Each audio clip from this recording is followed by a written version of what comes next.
علم کا حقیقی مزہ اسے آتا ہے جس نے تنگ دستی کے باوجود علم حاصل کیا ہو، جس پر دنیا کی محبت غالب ہوتی ہے وہ اہل دنیا کا غلام بن جاتا ہے۔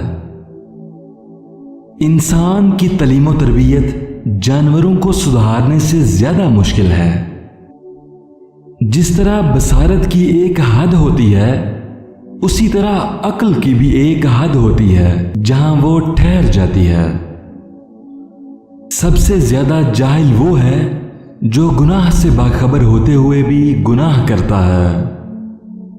جاہل کو اس بات کا یقین ہوتا ہے کہ وہ عالم ہے، اس لیے وہ کسی کی بات نہیں مانتا۔ مخلوق میں سب سے زیادہ ہمدردی کے قابل وہ ہے جو تنگ حالی کے باوجود ہمت کے ساتھ زندگی بسر کرتا ہے۔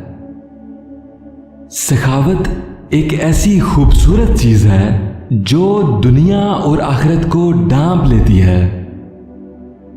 جو تمہارے اوصاف بیان کرے جو تم میں نہ ہو، وہ تمہارے ایسے عیب بھی بیان کرے گا جو تم میں نہیں۔ ضرورتیں کم کرو گے تو سکون تمہارا مقدر بن جائے گا۔ طلب علم نفل نماز سے بہتر ہے۔ یہ جو تمہارا نفس ہے، اگر تم اسے خیر میں مصروف نہیں کر لیتے تو یہ تمہیں شر میں مصروف کر لے گا، جس کا انجام صرف موت ہے۔ ایسی زندگی میں کون سی خوشی ہے؟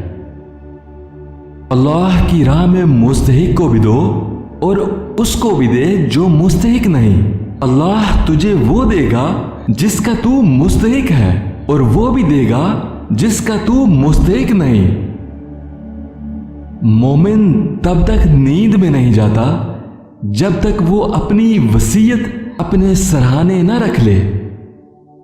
حقیقی دولت مند وہ ہے جس کا دل اللہ تعالیٰ کی یاد سے ممور ہو۔